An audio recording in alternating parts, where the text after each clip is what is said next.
Ada Pak. Ya, namanya siapa? Ardan siapa? Ardanita Masaputra. Ardanita Masaputra. Rumahnya? Rumahnya di Palur. Palur. Palur Juruk. Sama Juruk itu? Beda. Bukan Oh, Juruk. bukan. Maksudnya letak rumah sama Juruk masih ke timur lagi? Iya, masih itu lagi. Di timure Bengawan Solo itu, Pak. Bengawan Solo. Ya, ada kampung di situ. Namanya Kampung Juruk. Kampung apa namanya? Kampung Juruk. Kampung Juruk. Iya. Oh, Juruk. Juruk juga. Iya. Kampung Juruk. Oke. Ardan. Mas Ardan ini umurnya berapa? 18 sekarang. 18? Iya. Gak kelihatan kalau 18 sih. Oh iya, masih muda, Pak. Masih muda. Ya. Terus kira-kira gimana? Udah siap belum? Siap apa? Nikah? Yonda maksudnya siap buat ini kita ngobrol-ngobrol santai. Siap. Ngobrol-ngobrol santai buat ini sharing sama teman-teman sama adik-adik kelas mungkin ya. Ya, siap. Pengalamannya Mas Ardan ketika dulu mau masuk broadcast atau dulu pernah punya cerita-cerita yang unik atau yang bisa ditularkan ke teman-teman kira-kira dulu pengalaman dulu waktu pertama kali masuk sini kira-kira gimana? Pertama kali masuk sini ya? Sebenarnya malah dulu jurusan pertama ini nggak mau ke broadcast. Oh iya, mau kemana? Asli ini mau ke ini RPL. RPL? Ya. RPL itu rekayasa perangkat lunak. Oh, suka merekayasa ya? Ya, enggak. Oh ya, maksudnya rekayasa perangkat lunak itu kayak gimana itu? Kayak ini, kalau sekarang tuh biasanya buat nge-coding, bikin-bikin program coding, aplikasi gitu, Pak. Oh gitu ya, keren. Awalnya mau ke situ. Pernah bikin nggak? Belum. Tapi seneng ngulik kayak gitu. Enggak sih. Pengen masuk ke situ soalnya temanku dulu jurusannya itu, jadi tertarik gitu kan. Nah sekarang karena kemarin itu nggak masuk, nggak lolos, terus akhirnya pindah ke film. Soalnya kan aku juga suka nonton film gitu, Pak. Oh iya. Nah, dan terus kayaknya emang benernya di film. Soalnya aku lihat temanku yang lain masuk jurusan itu pusing mereka. Tapi akhirnya bisa ngikutin ya? Iya bisa. Bisa ngikutin dan bisa berkembang juga ya? Iya, alhamdulillah. Kemarin katanya ikut lomba FLS 2N. Iya, ikut. Gimana ceritanya pengalaman ketika ikut? Cerita ini gimana? Gimana? Nggak tahu juga kok kepilih gitu. Oh, kata juga kepilih. Ya mungkin mungkin Mas Ardan punya potensi yang lebih daripada yang lain gitu. Sebenarnya kalau soal skill gitu, aku sendiri masih ngerasa ini skillku masih biasa aja, bisa tapi nggak expert gitu. Kira-kira expertnya lebih ke apa? Misalnya atau penulis naskah atau ke teknis mungkin kameramen atau sutradara, produser.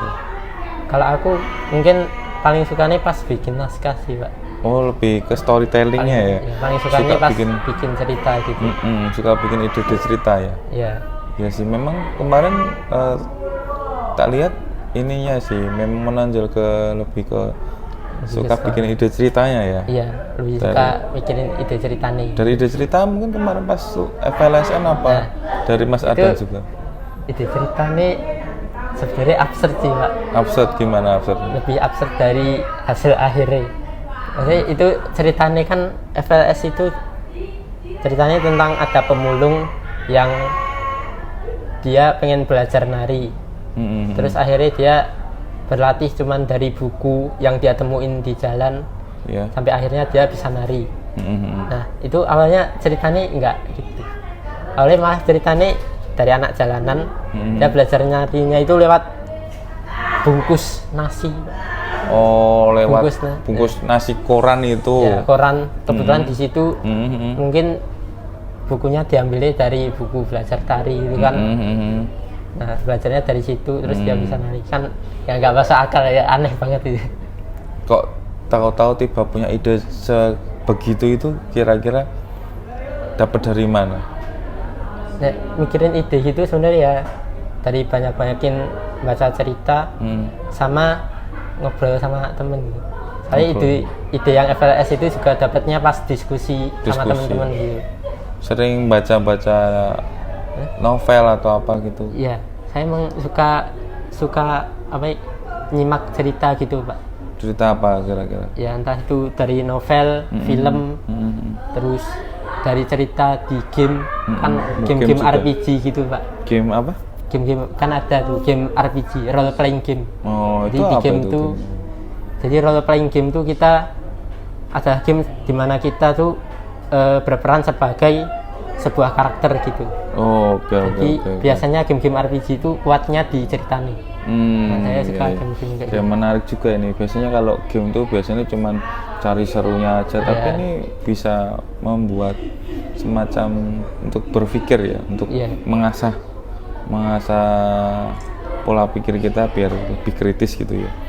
Biar bisa mengembangkan sebuah ide gitu. Oke, itu untuk dari segi cerita ya. Terus untuk yang lainnya selain minat ke tulis apa? Selain itu Gitu, apa? Nek saya tuh sebenarnya termasuk orang yang ini Apa? kan nek katanya orang yang anak remaja itu masih mencari jati diri ya. Pernah remaja loh? Ya pernah, tapi sudah tua? Belum, enggak ya. Jadi ya emang bener sih Pak, pas masa-masa remaja itu sama-masanya nyari jati diri. Saya juga gitu. Suka mencari-cari dulu ya? Saya suka nyoba-nyobain sesuatu yang baru. Ya kadang ada yang jadi, kadang ada yang baru mulai udah mentok, kadang ada yang sekedar bisa doang, nggak sampai lanjut lagi. Ya, gitu, masih suka mencari-cari ya? Yang penting jangan mencari-cari kesalahan ya? Oh, enggak. Temen cari-cari yang nggak ada ya? Gitu. Jangan. Ya itu. Oke, terus apa lagi ya? Kayaknya juga suka ini ya, suka desain-desain gitu. Oh ya itu termasuk Pak. Oh saya iya. Kan suka nyoba-nyoba gitu. Saya juga nyobain desain, bisa, cuman ya skillnya masih biasa lah. Ya. Menurut saya belum expert kan. Belum expert, tapi kan. Tapi udah bisa. Oh iya, udah bisa ya. Maksudnya suka ini, mencoba ngulik-ngulik gitu. Iya. Oke. Itu dari segi mungkin teknisnya belum terlalu, tapi suka mencoba-coba hal yang baru. Iya, suka. Mungkin selama ini sudah membuat karya apa saja?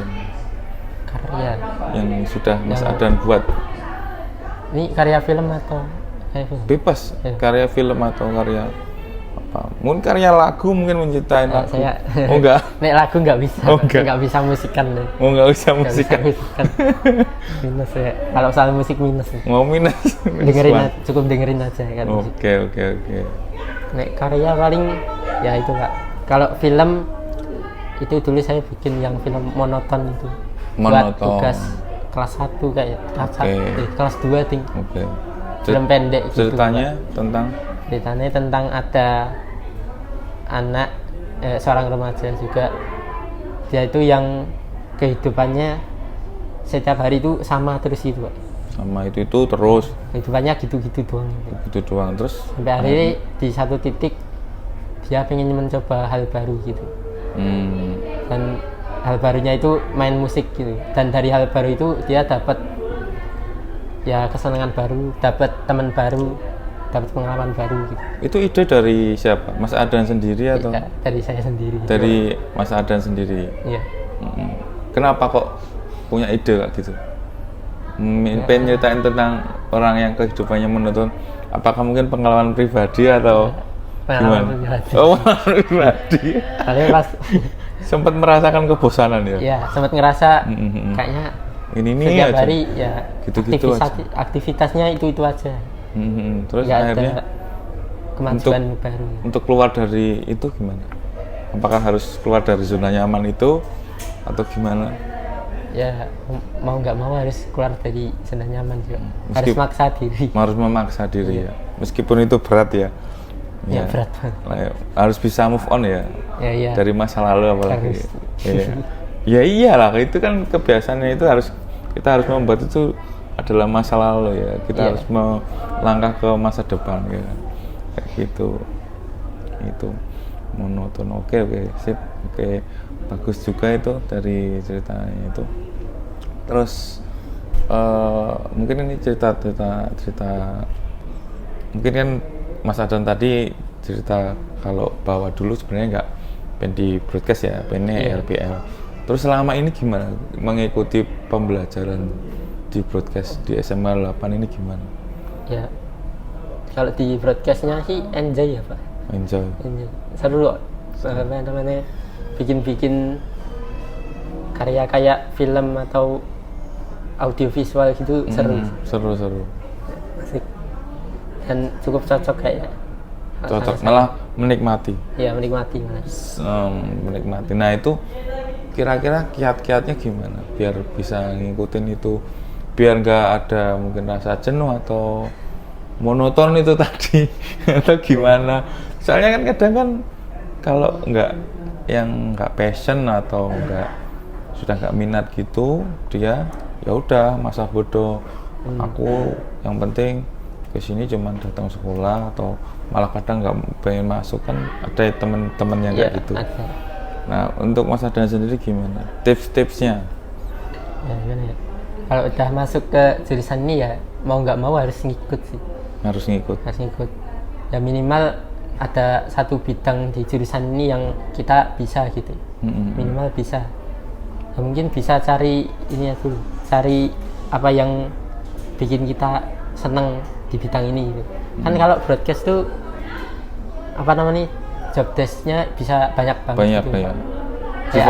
Sifatnya universal itu ya. Nah, iya, bisa kemana aja, nyabang kemana aja. Kan nggak harus videografi atau apa masalah audio dan lain-lain gitu Pak. Jadi nggak cuman hal teknis saja. Misalkan bisa jadi produser, sutradara, terus apa? Itu. Kalau teman-teman kan ada teman-teman yang lebih pintarnya sukanya di bidang artistik gitu kan, di broadcast juga bisa. Betul, bisa. Apa ya? Kayak cewek-cewek yang suka make up gitu kan, di sini juga larinya ada ke wardrobe gitu. Ada jobnya gitu kan. Jadi ada banyak yang bisa dilakuin itu. Ya atau sekedar pas produksi bareng-bareng sama temen gitu kan asik. Baik produksi bareng sambil bercanda-canda gitu kan seru gitu. Canda-canda, barangkali bisa saling kenal gitu. Ya. Bisa saling dekat ya.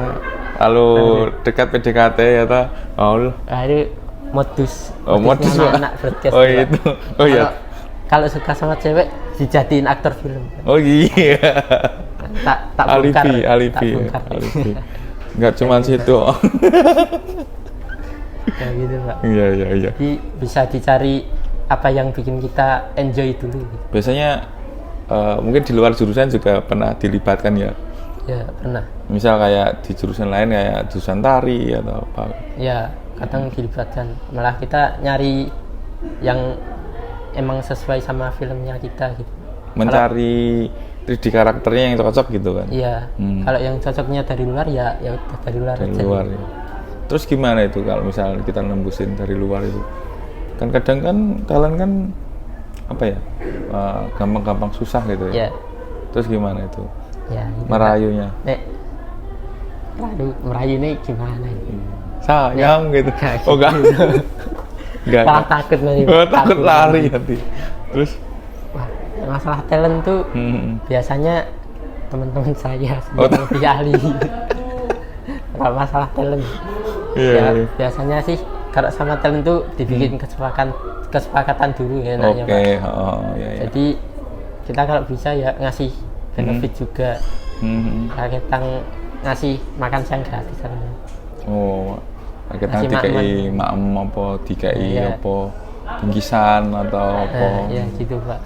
Setidaknya ada pemberian biar enggak. Jadi mereka nggak ngerasa cuman dijadiin alat tuh. Wah. Iya, tidak diperalat aja tapi juga dimanusiakan gitu kan. Manusiakan. Oke, bagus itu. Sip. Oke, cukup menarik. Terus harapan Mas Adan buat teman-teman? Harapan nih ya. Buat teman-teman broadcast. Ya, broadcast ke depan atau Mas Adan sendiri punya harapan-harapan? harapan teman-teman ya kalau bisa lebih semangat aja kalau di jurusan broadcast gitu. Meskipun mungkin beberapa ada yang aslinya nggak mau kesini, ya cobain aja dulu. Siapa tahu ada hal-hal di broadcast tuh yang bikin kita seneng, yang emang kita enjoy. Nah, jadi nanti hal-hal yang bikin kita enjoy itu bisa kita jadiin motivasi buat belajar di broadcast gitu. Oke, berarti intinya kita harus bisa menempatkan diri dan menikmati, terus enjoy, maupun susah senang itu mau tidak mau harus dinikmati gitu kan ya. Iya. Gitu. Intinya kita harus bersyukur gitu ya. Iya. Oke. Wajib. Wajib. Iya. Siap. Oke, terima kasih Mas Adan. Sangat luar biasa menginspirasi. Kita akan ketemu lagi di episode selanjutnya dengan narasumber meneh, bintang tamu sebenarnya ya enggak. Oke, nanti kita akan bincang-bincang lagi dengan teman-teman di broadcast ini lebih menarik lagi dan kita bisa saling sharing ya. Oke, terima kasih, sampai jumpa.